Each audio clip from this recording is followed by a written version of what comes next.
Now to the latest on Project Marvel. Project Marvel. Project Marvel. That is the city's bold plan to completely redesign the downtown area. Also a game changer. That's how city leaders are describing the new concept. Is the Marvel Universe coming to San Antonio, Texas? Today we're going to talk about Project Marvel, the big investment, San Antonio Sports and Entertainment District that they're bringing downtown. That's the proposal, a collaboration between private and public funding to bring all kinds of infrastructure improvements to the greater San Antonio downtown area.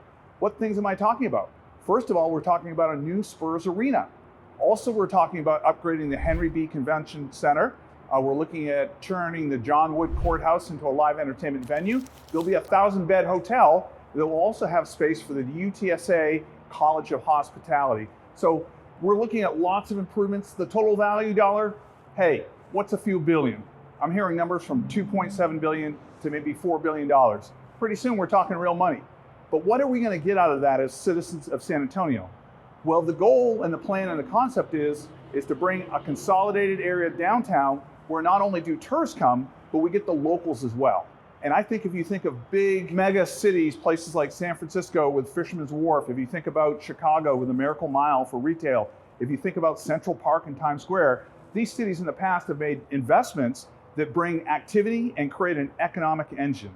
So that's the goal here. There's some controversy as well. Where is this money going to come from? And what is it going to do to the existing Spurs Frost Bank building? So let's kind of walk through this a little bit, and then we'll tie it into what it's going to do in terms of local real estate. So the funding is a collaboration of private money, and there's a proposal on $400 million of tax revenue based on tourism. So the pitch to the local San Antonians is we're not going to pay directly out of our pocket. Well, you know, the devil's in the details. We'll wait to see how that plans out. But if this all works, what we're going to see is 10,000 additional parking units. We're going to see conventions. San Antonio's lost 90 conventions in the last 5 years because we didn't have a space big enough. Well, the Henry B. Gonzalez building is going to go up to 5,000 seats. The John Wood Courthouse today, it's a courthouse. In the future, it's going to be an entertainment value, and they're going to hold concerts for people up to 5,000 people. There's even talk about bringing the Missions downtown. So this would be kind of one consolidated area where you can come and get your fill of food, drink, entertainment, and sports. It's an investment in the long term of San Antonio. The devil's in the details in all of this, so pay attention to this because it's going to affect the next 5 to 15 years of development in greater San Antonio. So what does that all mean from a real estate perspective? Well, I can tell you when I first got into real estate in 2007, 2008, areas around downtown were kind of sketchy in a lot of cases. Now, King William was there, and there was a lot of nice, developed Victorian-type homes, but I can remember going to neighborhoods like Dignowity, and inventory was maybe 60 to 80,000. Well, all these years later, what we see is a lot of those homes are being remodeled, rehabbed, and sold in the range of 300 to 500,000. This also offers a great opportunity for investment property.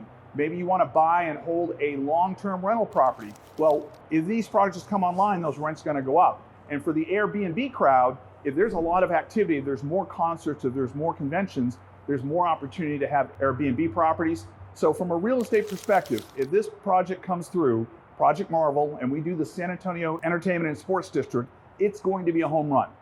But we are betting on the future, and we are projecting. So we have to kind of make sure we're informed consumers, pay attention to what's going on to your local news. Remember, we made these kind of investments in the past.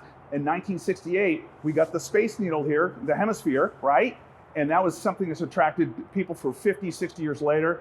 We have private and public collaborations like SeaWorld and Fiesta, Texas. We have the Alamo. So there's already a lot of great stuff bringing people to our fair city, San Antonio, Texas. And this is just one more massive project, should only attract more people. This is one of those major investments that San Antonio made in the early 90s. The Alamo Dome opened up in 1993. It's had a ton of major events. Amazing atmosphere at the Alamo Dome. NCAA women's and men's Final Fours. About this tournament, it is a Super Bowl. 90,000 people coming to San Antonio for the Final Four. But $185 million of direct spending for San Antonio alone. Regional games. Concerts by U2, the Rolling Stones, hey, even Beyonce. So a lot of activity here. All of these events attract people coming in, spending their dollars in San Antonio. It generates income for the greater San Antonio area. We can do it again with Project Marvel. And Market Square is another example of San Antonio investing in its downtown area to get a great economic payoff. So it's a lot of fun. I love coming here as a local. There's great food, shopping, dining, a cerveza or two, maybe a margarita. But over 300,000 people a year visit the Market Square area. Fiesta being a big kind of apex of that in April of each year. So making some dollar investments today pays off in tons and tons of dollars in the future. So this information, if you find it helpful and valuable, it helps you see the future of real estate in San Antonio, like and subscribe, and you'll get more videos like this.